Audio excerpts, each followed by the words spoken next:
And good afternoon. You're listening to Ken Hudnall. This is the Ken Hudnall Show. Coming to you from our studios right here in exciting El Paso, Texas. Gateway to the Old West and the most haunted city in the country.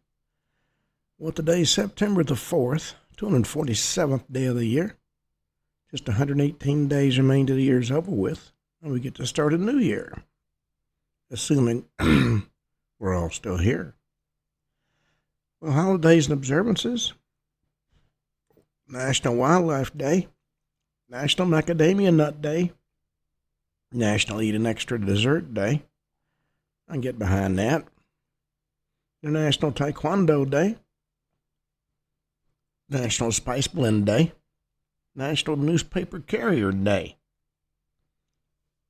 Thank you, newspaper carrier, for getting out every day, rain or shine or snow, to bring you the latest news from around the world. World Cogeneration Day, efficiently generating power and heat concurrently. Offers a sustainable solution for energy demands and conservation. Crayfish Party, Fiesta Divino. That, of course, is the Madeira world-renowned wine and celebration. Captivates both locals and visitors alike. Held during the grape harvest season, festival transformed the island into a vibrant showcase of its cultural heritage.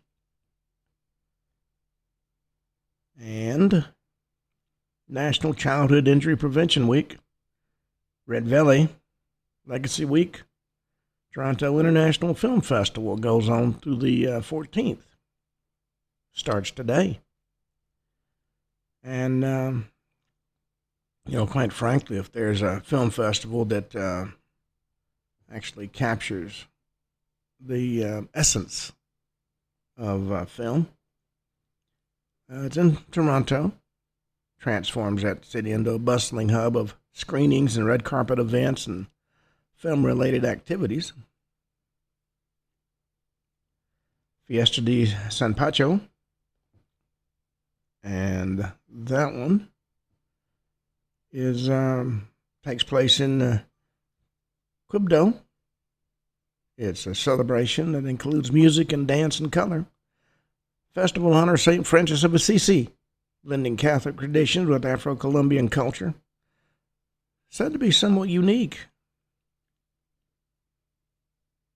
And Literacy and Numeracy Week, Navasard, which goes on through the 9th. Zero Waste Week, famous people born on this date, Beyonce. Okay, let's see what stories we have in the news today. It's always something interesting is always going on. The feds busted a massive drug shipment from China. They're calling it an undeclared war. The Trump tariffs case is heading to the Supreme Court. $159 billion in duties hangs in the balance. He's asked for a Supreme Court urgent ruling on tariff powers. Stakes couldn't be higher. One of God's anointed has struck down the Trump tariffs. A federal appeals court ruled 7-4 that a vast majority of Trump's tariffs were illegal, according to a 1977 International Emergency Economic Powers Act, even though it allowed the duties to remain until the case was resolved. A lot of states and small businesses challenged Trump's tariffs in a lawsuit, saying they were causing serious economic harm. According to Jeffrey Schwab, an attorney for the Liberty Justice Center, these unlawful tariffs are inflicting serious harm on small business, jeopardizing their survival. Trump administration, however, countered the appeal, arguing that striking down the tariffs would cause serious economic harm. Well, Trump is giving serious thought to revoking Rosie O'Donnell's U.S. citizenship.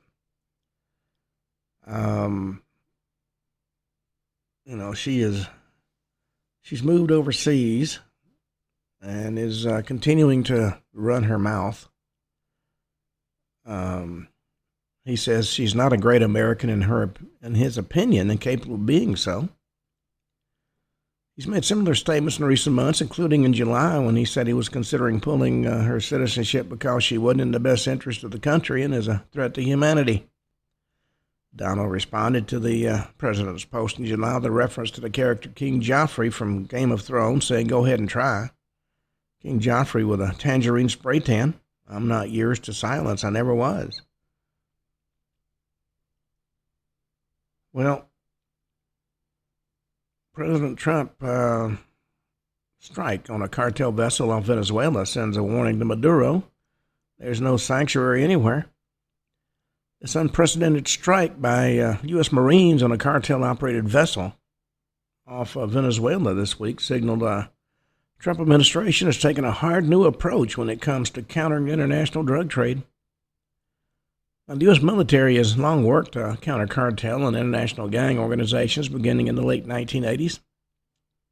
This strike Tuesday killed 11 members of Tren de Aragua, which the Trump administration designated a terrorist organization in February. Marked a definite shift from previous seize and apprehend options.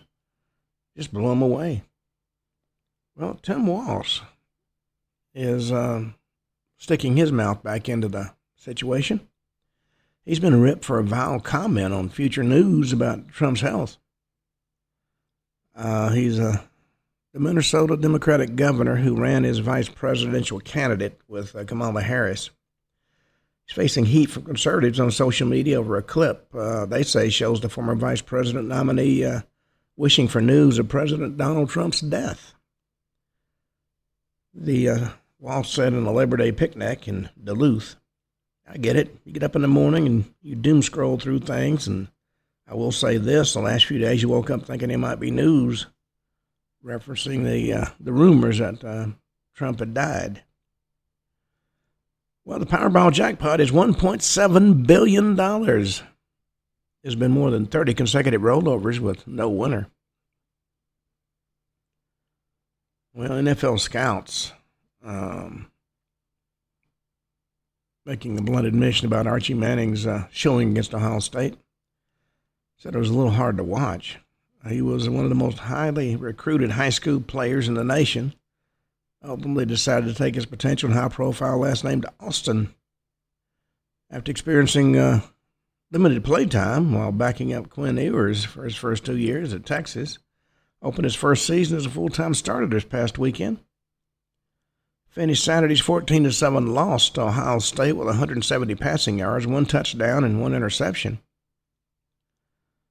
Several scouts and more than a dozen representatives from a variety of NFL teams reportedly attended the game to get a close-up look at the once projected number 1 pick in that year's draft. The Manning name certainly carries some weight. Well, you have to remember, when you're at events, there's always a microphone open. There was a Xi and Vladimir Putin had a hot mic situation. They were heard discussing organ transplants that could help people live to 150. Top U.S. transplant specialists have dismissed those statements as unfounded. Reuters captured the 2 leaders' bizarre exchange on Wednesday. Transplant surgeon Dr. James Markman told Fox News Digital Putin and he could be talking about ethics and organ access instead.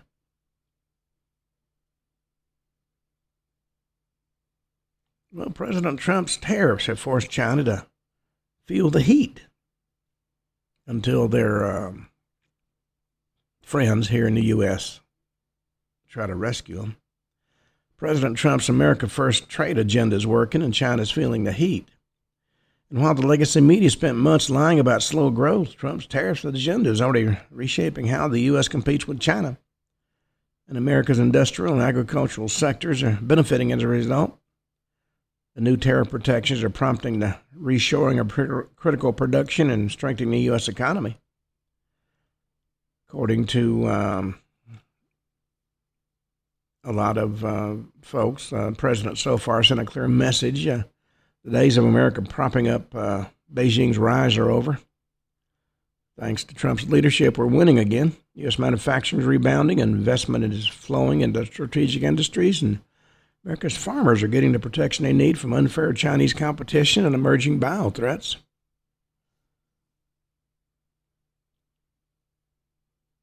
Well, Brooke Nader, a Sports Illustrated model, her sisters discovered a basket of needles and staged an intervention over concerning weight loss drug use. Her health's become a topic of concern among her three sisters during the 7th episode of their reality show, Love Thy Nader. Everybody on a reality show. Well, not everybody in Chicago is anti-Trump or anti-National Guard coming in. One family's teenage son was killed in their backyard. Now they want President Trump to bring on the troops. They lived on Chicago's South Side, lost their teenage son to gun violence, said the crime has worsened in the city since her childhood. She said the boys pulled up right behind their house. They shot him down in the alley. She was home. His brother was home. They found her son literally on the ground in the alleys taking his last breath. He was, his name was Gregory Bernard Wilson III, shot and killed March 13, 2023 in the Chatham neighborhood in the south side of Chicago. He was just 16.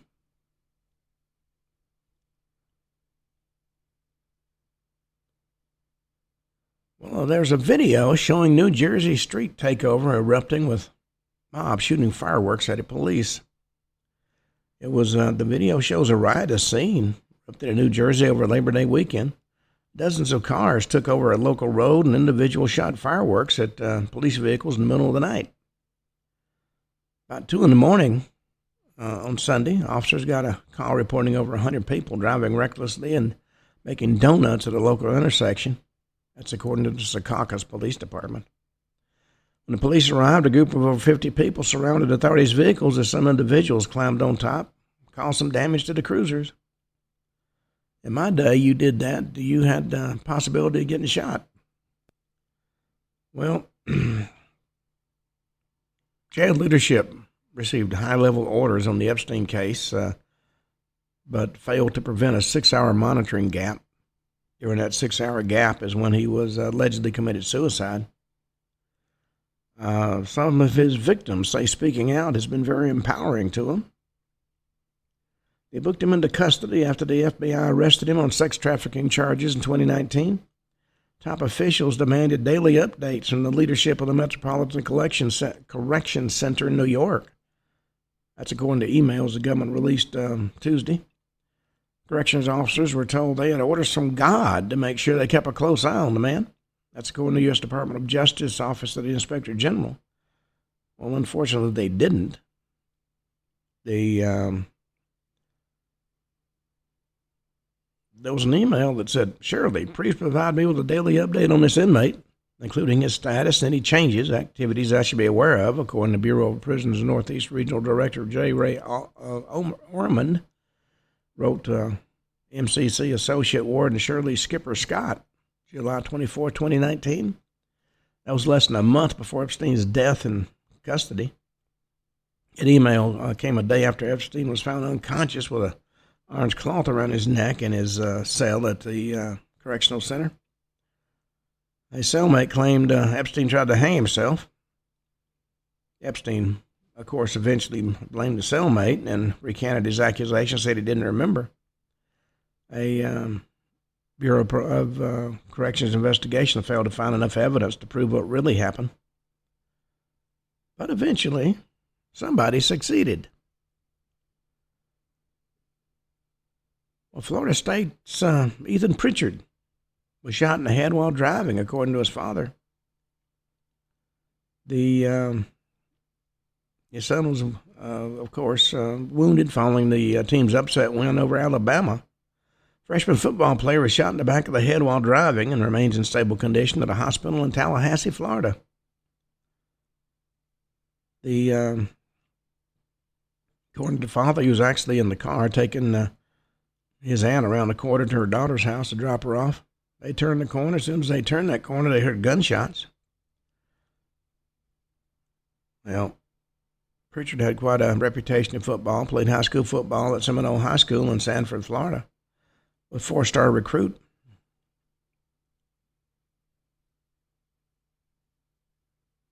Well, Jesse Waters says Chicago looks like Baghdad.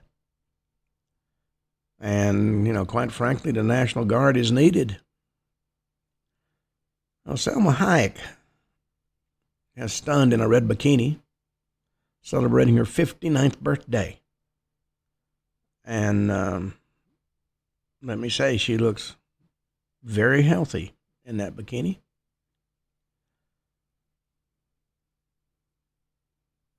Fox News, the numbers are in. Fox News has crushed competition. CNN and MSNBC have lost more than half of viewers year over year.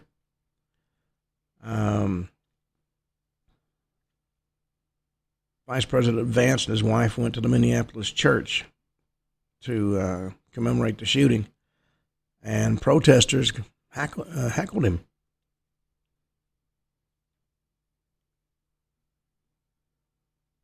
Well, Ben Carson said, as a doctor, I know fewer restrictions on marijuana are going to make the cities worse. And he's absolutely right. President Trump's commitment to tackling the crime epidemic destroying America's city is a life-saving mission for millions across our country. But there are a lot of factors contributing to high crime rates. We can't ignore one that's dominated the national debate in recent weeks, and that's the prevalent use of marijuana. And that's a trend that's growing in our urban centers. There's a move afoot to legalize it, and in a lot of places it is. Well, Emory University has ended diversity programs in response to new federal requirements. The DEI has caused a lot of issues, and it's destroyed a lot of otherwise healthy companies. Well, Angel Reese has demanded Sky get great players or she's going to consider leaving the franchise. Oh, heaven help us, she may leave. She's tired of losing, and she's speaking out about it. Chicago Sky star put her franchise on notice. They have the second worst record in the WNBA. She said, I'm not settling for the same S we did this year, she told the Chicago Tribune. We have to get good players. We have to get great players. That's non-negotiable. Of course, she considers herself the best player in the world. Well, Bill Murray was devastated by misconduct claims brought against him. It shut down the movie he was in, according to director Aziz Ansari. This was in 2022. Those allegations led to the cancellation of his film, Being Mortal. During an interview with Hollywood Reporter, Ansari, who's 42, shared how Murray, who is now 74, reacted to the claims and the film's indefinite suspension. He's long had a ego issue, and he was a legend in his own mind. Well, Hegseth has praised the Army dumping command promotion boards aimed at eliminating bias. They wanted to consider race in promotion boards. That would be the devastating thing for the Army. White House has fired back after the New York governor took a swipe at Trump about the NFL Red Zone featuring commercials. The New York governor, Kathy Hochul, took a swipe at President Trump over a major change coming from NFL fans. Scott Hansen, who hosts NFL Red Zone on Sundays during the football season, said there'll be commercials coming to the broadcast, despite the tagline of the show being 7 hours of commercial-free football. During an interview on the Pat McAfee show, he said the business folks handled the business, and I have no say over different elements that could or couldn't be in the show. The bottom line is making money. It may be a game, but if it doesn't make money, it's going to lose its backers. Well, there was a college student gunned down by her ex-boyfriend after months of stalking. This was a Michigan college student. She was killed over the weekend following months of reported stalking. She tried to obtain a restraining order. Didn't have much success. She was Sarah Carroll, 20 years old, killed by her ex-boyfriend Saturday night at the Woodland Villa Apartments, located about 25 miles from Detroit. He shot her to death and called authorities to admit that he did it. Then he turned the gun on himself and killed himself. At least he made a clean sweep of things. Well, there's a big change coming to Social Security recipients into September. No more paper checks. We're going to be, everything's going to be electronically done. Well, though they blame the CEO of Cracker Barrel for the debacle, there are actually three major advertising firms got involved. The restaurant chain has faced a social media uproar over its simplified logo and redesigned interiors. There were three different marketing agencies involved in this disaster. A lot of folks, we haven't set foot in a Cracker Barrel in well over a year. Well, Clinton and Kennedy heirs are weighing in on running for Nadler's New York seat. That's all we need is another Clinton. Chelsea this time. She's not considering a run-up for Nadler's soon-to-be vacant New York congressional seat. That's according to her spokesperson, dismissing rumors to the contrary.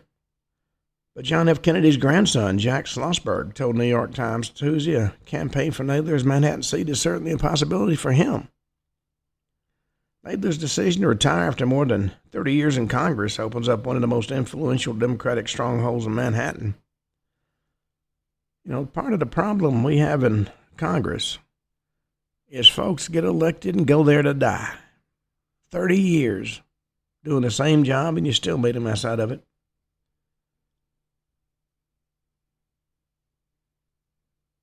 Well, Democrats in Los Angeles City Council are looking to penalize Home Depot over their response to immigration raids. Two more LA City Council Democrats are opposing a new Home Depot because of Trump ICE raids. The dispute began when Los Angeles City Council member Isabel Gerardo, a Democrat of Los Angeles, told Home Depot, "Take your orange apron and go home," accusing the hardware chain of being complicit in ICE operations tied to the Trump administrations at a store location in the city. She said she would oppose the opening of a new Home Depot in her district over the company's perceived silence on the raids. The mere fact her constituents need the jobs is irrelevant. She's got to protect her undocumented friends. That's like our congresswoman here. Some of the issues I've had, I've been told, you need to go to your congresswoman. She can help you. I did. She was a friend. I've known her for 20 years. And she said, I don't have time for the little problems of disabled veterans. I've got all these undocumented immigrants that are much more important. I defended this country, and they've done nothing but take from this country, but they're more important. Well, Rubio is moving to block Palestinian leaders from coming to the upcoming UN General Assembly. And the mere fact you're a corporate CEO doesn't protect you from paying for your sins. The Nestle CEO's inappropriate relationship with a subordinate was discovered. somebody called and reported it, and of course, he wound up having to step down. Well, Sydney Sweeney's new Jimmy Choo ad has got the left all worked up. They just don't like people succeeding. It's a sad thing. It's interesting to note that in our national parks, there have been a lot of previously unreported strange encounters. We're going to talk about some of those. I found a whole collection of incident reports. First one came from 2018, though there's some much, much older. This was 2:45 in the morning at the Crystal Lake Campground. It was a clear night, a full moon, temperatures about 55 degrees. And it was August 15th. An unidentified creature interacted with a camper. The camper, whose name was Mr. Henry Davis, 34-year-old resident of Portland, Oregon. He was camping alone, claimed he encountered a large unknown creature that approached his campsite during the early morning hours. Now, he got to Crystal Lake about 4 o'clock in the afternoon on the 14th. And he had reserved a campsite in a secluded area on the northeast edge of one of the camping sections, adjacent to a forest known for its remote hiking trails.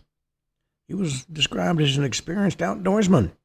He's going to spend 2 nights camping and hiking in the area.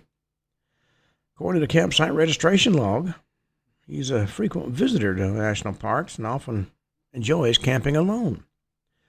He's known to carry all the necessary equipment for self-sufficient camping: food supplies, a tent, even a personal satellite communications device. There not been any unusual activity reported in that particular campground prior to his encounter.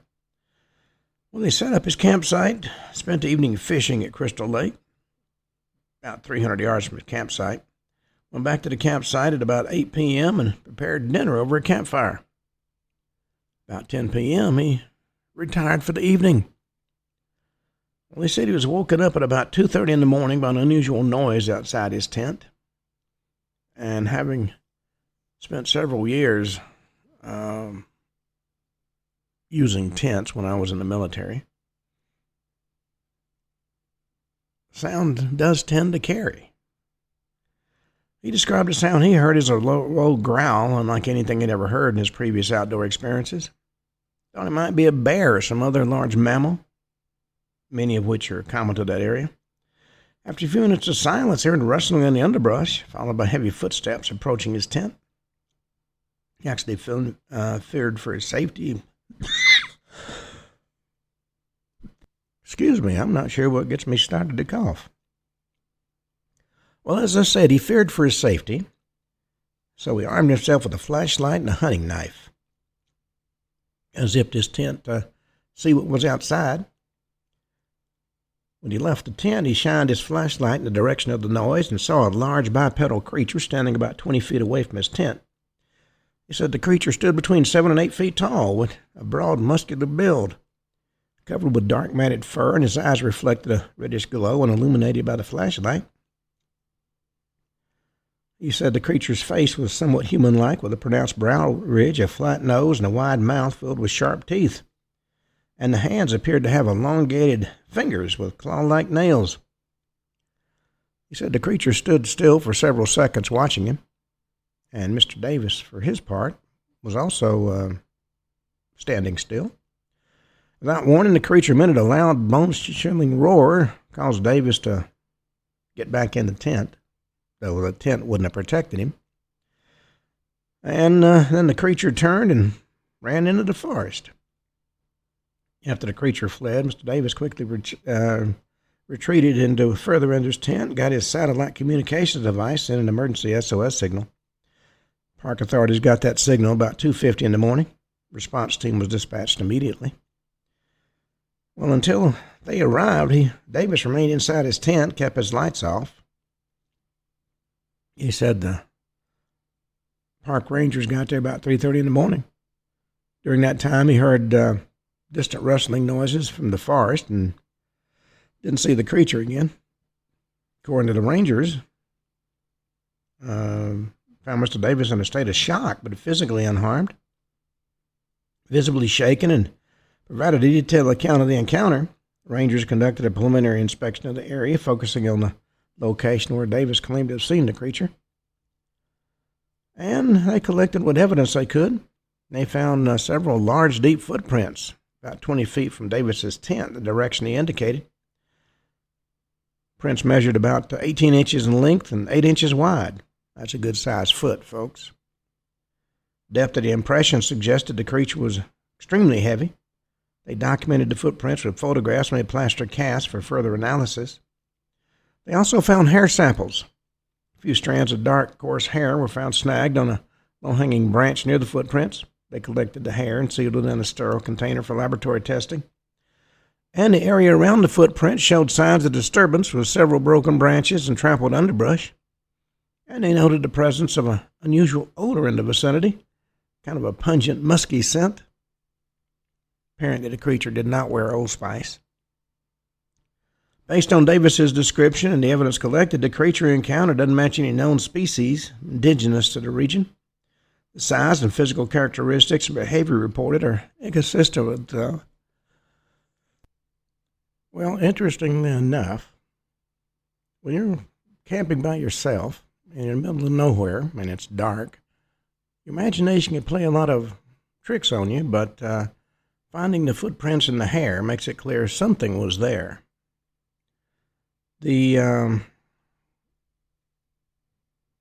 As I said, the size and physical characteristics of behavior reported by Davis are inconsistent with bears or cougars or other large mammals commonly found in the park. And the reddish eye reflection observed by Mr. Davis is also unusual. Most animals in the area display yellow or green eye shine when illuminated by light at night. Additionally, the creature's bipedal locomotion and human-like facial features suggest a primate of some sort, though there are no primates native to the region. I do want to make comment about an interesting commercial I saw. It was set in a park, and a man and his wife are taking selfies. And then there was a sound heard off in the distance, and they went to investigate it and left their cell phone sitting on a stump. And Bigfoot came out of the forest and picked up the cell phone and used a software characteristic to remove himself from the picture. Didn't want to be spotted, don't you know? Well, Henry Davis was interviewed, of course, and it was a formal interview at the park ranger station. And he reiterated his earlier statements, provided additional details about the encounter. He said the creature's roar was unlike anything he'd ever heard. It was a deep, resonant sound that seemed to vibrate through his bones. And he also mentioned the creature appeared to be studying him, displaying a level of intelligence and curiosity. He denied having consumed any alcohol or any other substances that might impair his judgment. Also confirmed he was alone at the campsite. No other campers were nearby during the incident. Well, in response to the situation, the park implemented increased patrols in the Crystal Lake campground area, particularly around the section where Davis was camping. Motion-activated cameras are installed along the perimeter of the campground and in surrounding forest to monitor for any unusual activity.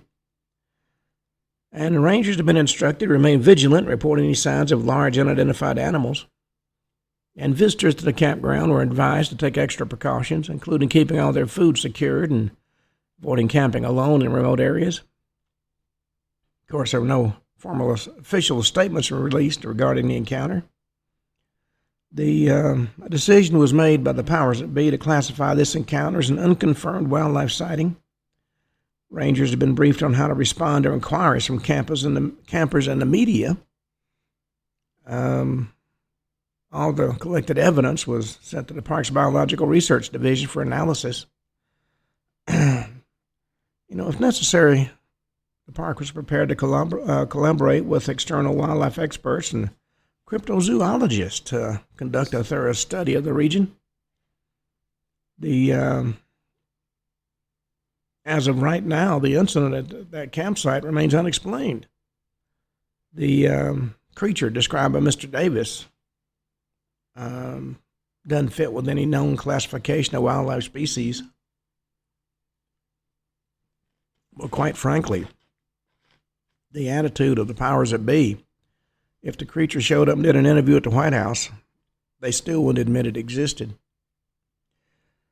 Well, our next encounter comes November 12th, 1985, in a national forest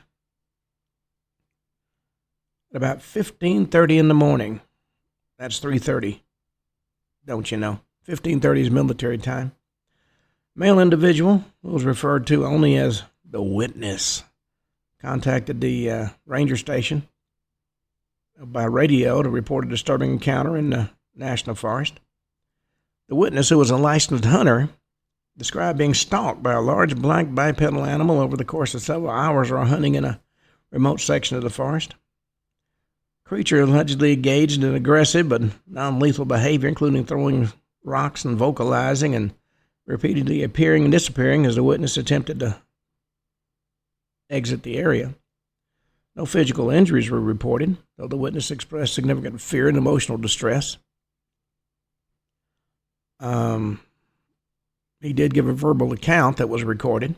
A follow-up interview was conducted November 13th, 1985, and there was a subsequent investigation of the site by park personnel. The witness was a male, about 30 to 40 years of age, contacted a ranger station on a handheld radio at 3:30 in the morning. His voice was audibly shaken, and he requested immediate guidance on how to safely exit the forest.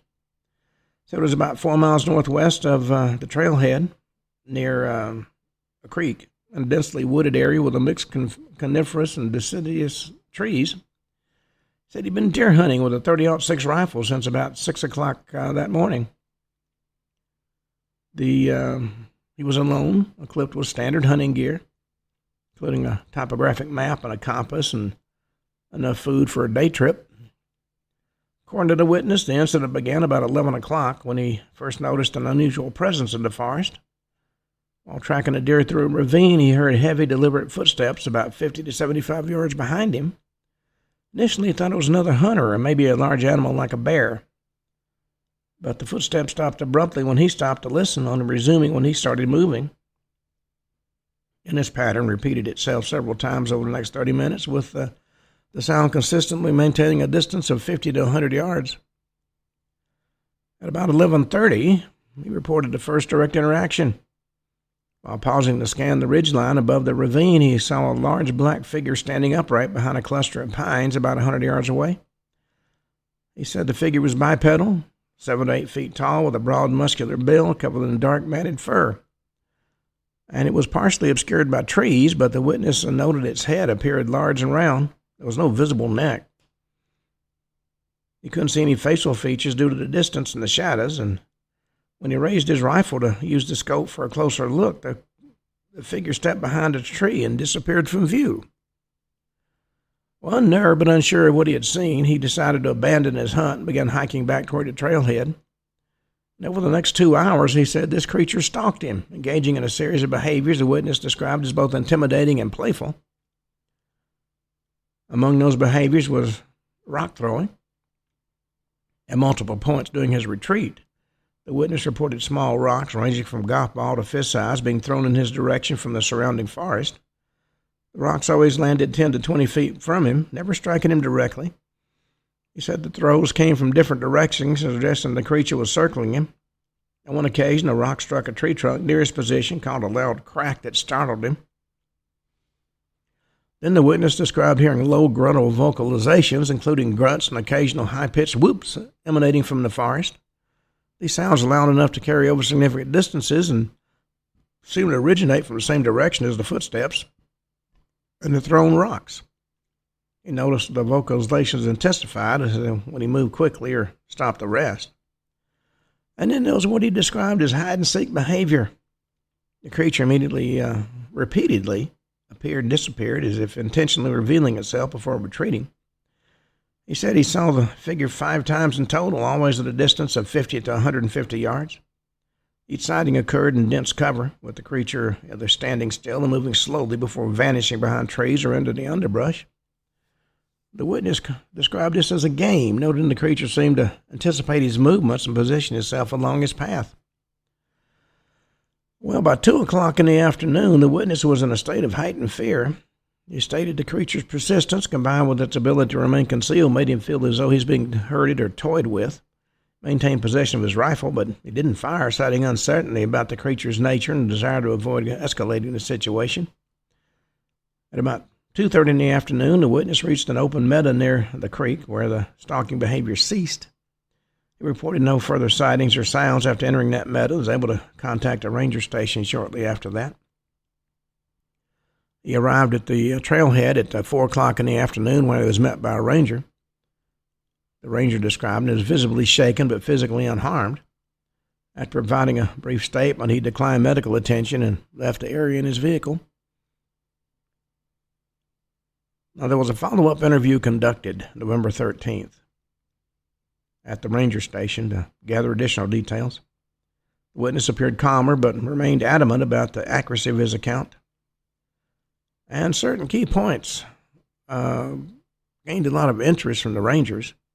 First was the description. The witness reiterated the creature was 7 to 8 feet tall, bipedal, covered in black or dark brown fur. Estimated its weight at 400 to 600 pounds based on its size and build. He said its movements were fluid and deliberate, unlike those of a bear or some other known wildlife. Couldn't confirm whether the creature had a tail or other distinguishing features due to the distance and the brief sightings.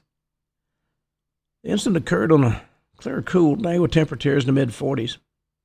Visibility was good with no fog or precipitation. Forest floor was covered in fallen leaves, which amplified the sounds of footsteps.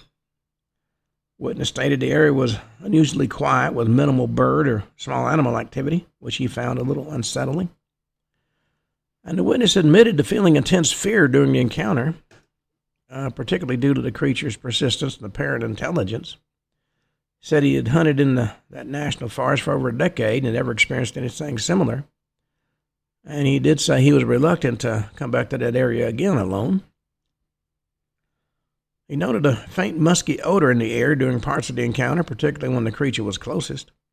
He also reported finding a large single footprint in a muddy patch near the creek, measuring about 15 inches long and 6 inches wide. It had 5 toes.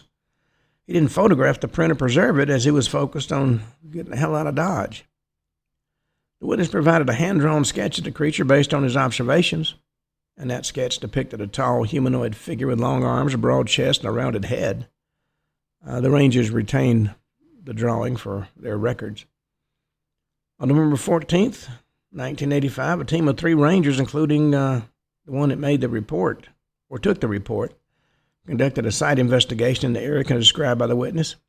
That investigation focused on the ravine, the ridgeline, and the creek where the encounters occurred. And there were a number of observations that were recorded by the Rangers.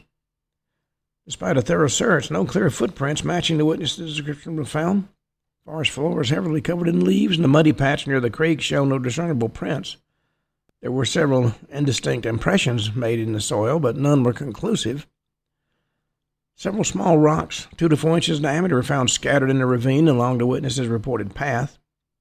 Those rocks did appear out of place as they weren't embedded in the soil or covered in moss like the surrounding stones, but it couldn't be confirmed whether they were thrown or just naturally placed there. The team noted several broken branches and disturbed underbrush in the area where the witness reported the sighting. These could have been caused by large wildlife such as bears or elk, though no definitive signs such as claw marks were found. Faint musky odor was detected near the ridgeline, but that couldn't be attributed to any specific source. And the area showed typical signs of wildlife, including deer tracks and squirrel middens. No bear scat or recent claw marks were observed, despite black bears being common to the region.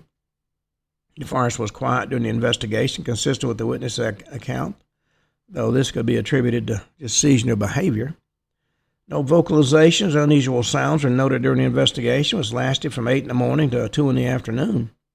The team photographed the site, including the ravine and the ridgeline in the creek, and collected 3 rocks for analysis. Later, an investigation determined the rocks were local granite with no unusual characteristics. The witness's account describes a highly unusual encounter with an unidentified bipedal creature exhibiting behaviors not consistent with known wildlife in the region. Now, they did an analysis of possible explanations. Black bears are common in that region and can stand upright, reaching heights of 5 to 7 feet. But bears typically avoid humans and don't engage in prolonged stalking or stone-throwing behavior. The witness's description of a muscular humanoid figure with long arms doesn't align closely with bear anatomy. Now, the possibility of another person or group harassing the witness was considered, but the remote location, lack of additional tracks, and the witness's description of the creature's size and speed make this unlikely. And there was no evidence of other hunters or campers found in that area. Now, the witness may have misidentified a known animal experienced a stress-induced hallucination. Fatigue, dehydration, or fear could have distorted his perception. However, the witness appeared physically fit, well-prepared, and coherent during both the initial report and the follow-up interview, which reduced the likelihood of this explanation. The witness's described description aligns with anecdotal reports of large bipedal creatures, commonly referred to as Bigfoot or Sasquatch, that had been reported in the North American forest. Now, these reports are unverified by scientific evidence, and no physical proof such as hair or DNA was recovered during the investigation. Nevertheless, the consistency of the witness's account and the lack of contradictory evidence does warrant further consideration. The creature's behavior, the stalking, the stone-throwing, hide-and-seek tactics suggest a combination of territoriality and curiosity. The absence of direct aggression, such as charging or physical contact, indicated the creature didn't intend to harm the witness, though its actions did cause significant fear.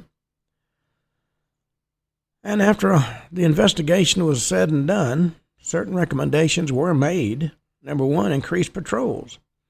It was decided rangers should increase patrols in the creek area over the next month to monitor for unusual activity or additional reports. Particular attention was to be paid to the ravine and ridgeline described by the witness. And while the incident shouldn't be publicized to avoid undue alarm, rangers should discreetly inform hunters and hikers in the area to report any unusual signs or sounds. General advisory about wildlife awareness could be issued without referencing the specific encounter. Nobody wants to say there's a Bigfoot out here. Now, the witness's sketch, photographs, and collected rocks were archived at the ranger station. Any future reports of similar incidents would be cross-referenced with this particular case. And if additional evidence, such as hair or tracks, is reported, coordination with wildlife biologists or external researchers might be warranted. But for the moment, this incident was treated as an isolated event. Now, this encounter, November 12, 1985, does remain unexplained. Witnesses' detailed and consistent account, combined with minor physical evidence, such as displaced rocks and disturbed vegetation, suggests that an unusual event did occur in the national forest. While there's no definitive proof an unidentified creature was found, the incident underscores the need for vigilance in remote areas. Witnesses' safety was ensured, and no further incidents were reported similar to this. But just to be on the safe side, any identifying information was redacted out of any reports I've seen. Then we've got a report that came from the Cedar Creek Campground in the Oak Ridge National Park. This one took place August 17, 2019. At what was said to be 2,200 hours, which was about 10 in the evening. The witness was a 29-year-old young lady named Emily Harper, who lived in Bozeman, Montana. This was a report of an unusual encounter experienced by Ms. Harper during a solo camping trip at Cedar Camp Campground. She said she encountered an unidentified creature near her campsite. No physical evidence was collected, and no follow-up investigation was planned. On the evening of August 17th, 2024, at about 11 o'clock in the evening, a park ranger got a radio call from the Cedar Creek Campground. The host, Mr. David Blackwell, reported that a camper, Ms. Emily Harper, had experienced a distressing account of what she described as a creature. The ranger immediately went to the campground.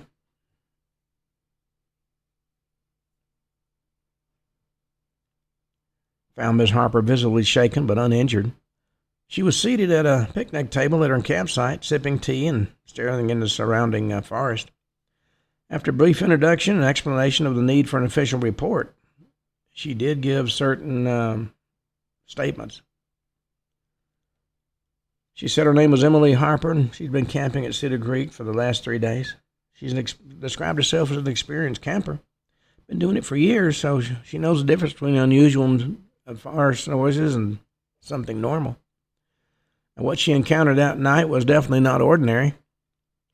All started out at sunset, about 8:30 in the evening. She was sitting by the fire, reading a book. Everything was normal. The forest was alive with the usual sounds, crickets, and the rustle of the brushes, and the distant hoot of an owl.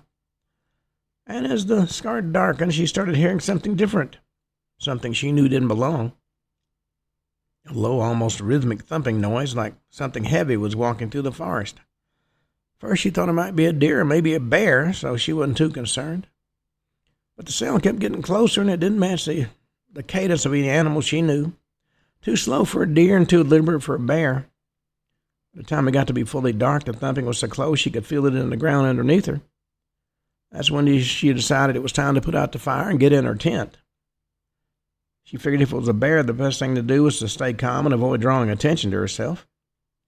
So she was in her tent for about 20 minutes, lying there and listening when she heard something brushing against the tent fabric itself.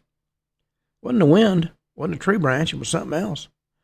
She got her flashlight and shined it on the side of the tent where the noise was coming from, but she couldn't see anything through the fabric. But the sound did stop. She didn't want to go outside, but she also didn't want to stay inside the tent if something was out there. She's heard too many stories about people getting trapped in their tents by wild animals. So she slowly unzipped her tent and peeked outside with her flashlight. First, she didn't see anything unusual. The forest was quiet. Actually, too quiet. No crickets, no wind, just a deep silence. She panned the flashlight around the campsite, and that's when she saw it. She said it was about 30 feet away at the edge of the clearing. There was something just standing between the trees. It was tall, taller than any man she'd ever seen, covered in dark matted hair.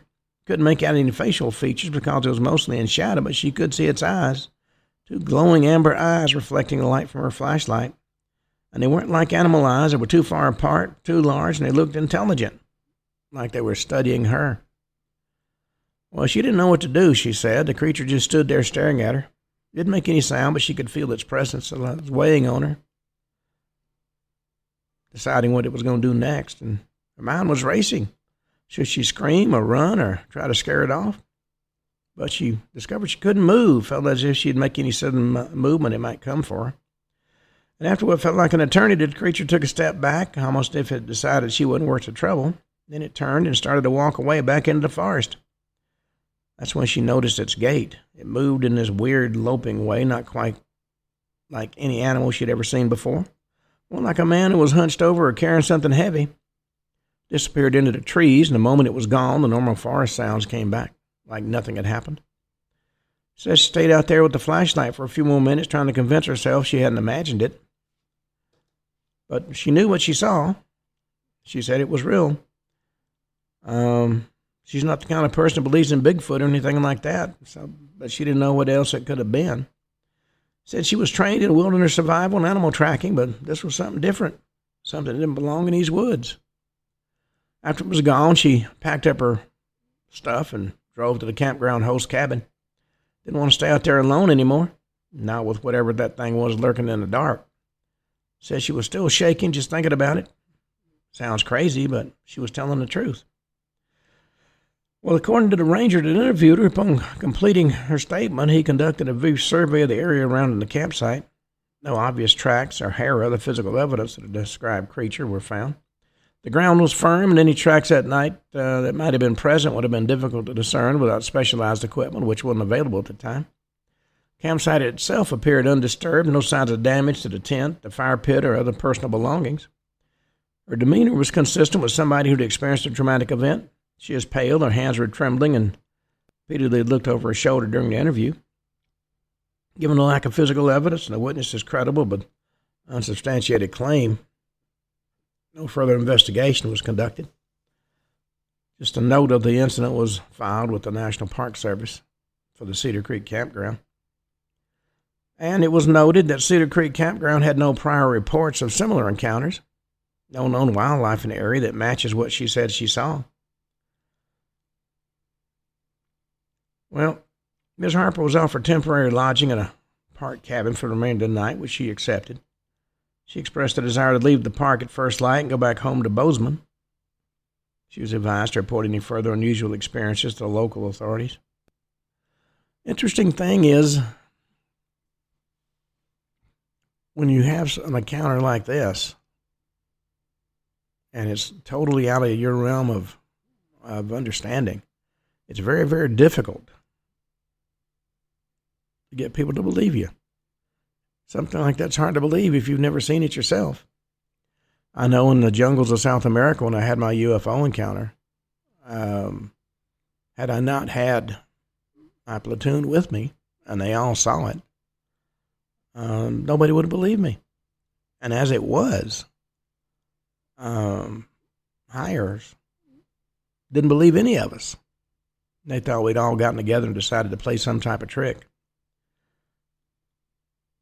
Well, when you're dealing with the strange and the unusual, it's very, very difficult to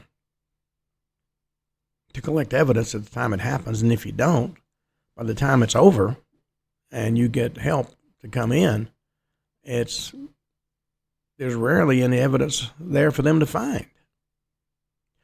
Well, on that note, we come to the end of today's show. We'll be back tomorrow and talk about more stories that are strange and unusual. Until then, this is Ken Hudnall for the Ken Hudnall Show, saying have a truly great evening.